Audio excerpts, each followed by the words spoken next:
शुरुआत करते हैं तस्लीम रहमानी साहब आपसे। कल सलमान रुश्दी पर जो अटैक हुआ, जिस तरह से 24 साल के एक हमलावर ने 75 साल के एक लेखक की हत्या की कोशिश की और बर्बर तरीके से चाकुओं से उन्हें गोद डाला गया, सबसे पहली चीज जो आपके जहन में आती है इस घटना को देखने के बाद, कट्टरपंथ के इस रवैये को देखने के बाद, वो क्या है? देखिए सबीर, हम जिस दौर से गुजर रहे हैं इस दौर में ये कह देना कि बहुत गलत हुआ और इस्लाम में इसकी कोई गुंजाइश नहीं है और हम इसकी मजम्मत करते हैं, ये काफ़ी नहीं रहा। मैं भी कल से बहुत परेशान हूँ, इसको लेके जहनी तौर पर उलझन है। देखिए इस्लामिक ब्लेसफेमी लॉ हमने पहले भी पढ़ा था। अभी पिछले बहुत दिनों से जो हालात बने हैं, जो मुल्क में सरतन से जुदा के वाकयात हुए, जिस तरह नारे लगे 10 जून के, उनके जो वाकयात हुए, उसने दोबारा से इसको पढ़ने का मौका दिया।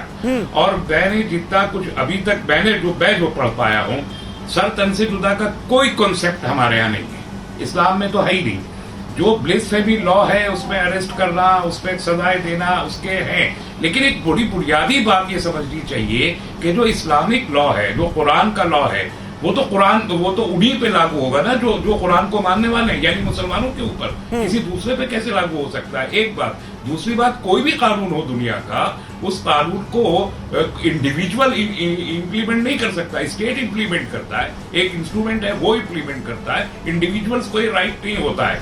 तीसरी चीज ये कि यानी ये इस किस्म के वाकयात इस महज़ब दुनिया में कोई इसकी इजाजत नहीं दे सकता। नहीं, ये बात तो लगातार तस्लीम साहब हम कहते हैं कि मजहब इसकी इजाजत नहीं देता और कोई भी मजहब इस तरह की वायलेंट घटनाओं के साथ खड़ा नहीं हो सकता, इस तरह के वायलेंट इंसिडेंट को सपोर्ट नहीं कर सकता। लेकिन उसके बावजूद भी अल्टीमेटली इसे आप दुर्भाग्य कह लीजिए या कुछ भी कह लीजिए, हो तो सब कुछ मजहब के नाम पर रहा है ना, इससे कैसे इनकार किया जा सकेगा?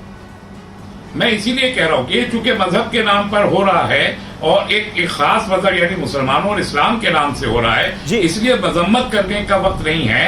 ये वक्त है कि जो रिप्रेजेंटेटिव ऑर्गेनाइजेशंस हैं, इदारे हैं, वो सामने आके खड़े हों और बहुत सामने से जिम्मेदारी कबूल करते हुए इसको कंडेम करें, इसको रोकने के प्रैक्टिकल स्टेप्स हमें लेने पड़ेंगे। उसके जब तक हम बाहर आके खड़े नहीं होंगे, हम प्रैक्टिकल स्टेप्स नहीं लेते इसके लिए, हमारी ऑर्गेनाइजेशन आलम इस्लामी बाहर नहीं आता, OIC बाहर नहीं आता, यूसुफ अल करज़ावी जैसे बड़े जो मुफस्सिर हैं इस आलमी सतह के, अल अज़हर जैसी यूनिवर्सिटियां हैं, दारुल उलूम देवबंद जैसे इदारे हैं, नदवतुल उलमा जैसे इदारे हैं, ये जो बिल्कुल प्रीमियर इंस्टीट्यूशंस हैं जो इंटरनेशनल फेम के, इनको भी बाहर आना पड़ेगा, बुझे से लोगों को बाहर आके ठीक है, ये आप इंपॉर्टेंट बात कह रहे हैं अब्रिजेश अवस्थी साहब। आपको लगता है कि अब वो वक्त आ गया है, सिर्फ ये कहने से काम नहीं चलेगा कि हम मजहब मत करते हैं, मजहब में ये नहीं सिखाया गया है, उसके बावजूद भी कुछ लोग ऐसा कर रहे हैं। तस्लीम रहमानी साहब बहुत इंपॉर्टेंट बात कह रहे हैं कि सभी इदारों को, सभी इस्लामिक कंट्रीज को भी आगे आकर कहना होगा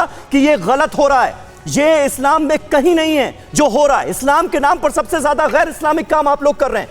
लेकिन हो कैसे, इसका प्रारूप क्या हो, कैसे किया जाए ताकि इस तरह की कट्टरपंथी घटनाओं पर लगाम लग सके, ये अपने आप में एक बड़ा सवाल। समीर साहब, बड़ी साफ सी बात है। आज रहमानी साहब ने जो कहा है कि राष्ट्र के स्तर पर, मैं कहूँगा पहले भारतवर्ष में इस बात का खोल करके इस कट्टरपन को, किसी भी तरीके के कट्टरपन के खिलाफ एक आवाज़ उठाई जाए, सामूहिक आवाज़ उठाई जाए। और इसके पश्चात जिस तरीके की घटनाएं अंतर्राष्ट्रीय स्तर पर भी होती हैं, न्यूजीलैंड में हुई, श्रीलंका में हुई या और कहीं हुई, नॉर्वे में हुई या आपने इटली और जापान का बताया, अगर अंतर्राष्ट्रीय स्तर पर एक, और ये कोई मुश्किल काम नहीं है, इस धर्म के तमाम ऐसे बड़े जिम्मेदार लोग जो बुद्धिजीवी हैं जी, वो वास्तव में अगर इकट्ठे होकर कहेंगे तो जो कट्टरपन है जिनको भ्रम में ले आया जा सकता है, जो नौजवान भ्रम में आ जाते हैं, उनको समझाया जा सकता है। ये वास्तव में खुद अपने भीतर नहीं आती। जो कुछ लोग ऐसे हैं जो इस कट्टरपन को और हवा देते हैं, प्रवोक करते हैं, उनको तैयार करते हैं नौजवानों को, धर्म के नाम पर, मज़हब के नाम पर। ये हम सब लोग जब तक मिल करके, पहले मैं फिर कहूँगा कि अपने देश के स्तर पर और इसके पश्चात देश के बाहर, वहाँ पर मैं ये सीधे कहूँगा कि भारतवर्ष के मुसलमानों को भी और फिर अंतर्राष्ट्रीय स्तर पर जो इस्लाम के मानने वाले हैं, उनको ये कहना पड़ेगा कि ये इस्लाम के खिलाफ है, किसी को मारना, किसी की हत्या करना इस्लाम के खिलाफ है। इस्लाम अमन और शांति का धर्म है, मज़हब है। ये बात जब तक इस्लामी धर्म गुरुओं के माध्यम से नहीं आएगी तब तक हमारी मजम्मत करने का कोई असर होने वाला नहीं है।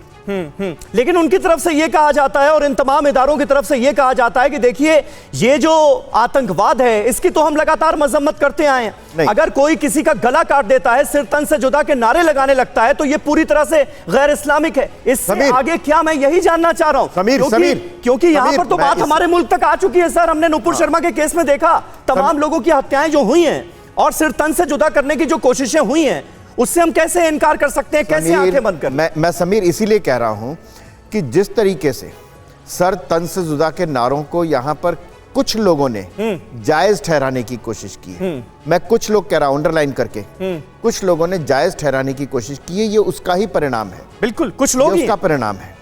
तमाम नहीं, हिंदुस्तान के तमाम इस्लाम के मतावलंबी जो हैं वे इसमें विश्वास नहीं करते। उनको 2 जून की रोटी भी चाहिए, उनका अपना जीवन चर्या है। बिल्कुल। लेकिन वो लोग जो सियासत करना चाहते हैं, जो राजनीति करना चाहते हैं, इस्लाम के नाम पर मुसलमानों को एक वोट बैंक के रूप में इस्तेमाल करना चाहते हैं, उनको बहुत अच्छा लगता है कि सर तन से जुदा का नारा यहाँ पर लगे, अराजकता फैले भारतवर्ष में और उसका फायदा कुछ उनको मिले। लेकिन उनको दुख होगा, उनको ये कष्ट होगा कि उनसे ज़्यादा भला शायद पाकिस्तान या हमारे दुश्मन देशों को मिलेगा। हिंदुस्तान के मुसलमान जो गए पाकिस्तान, आज उनका क्या हालत है देखिए ना।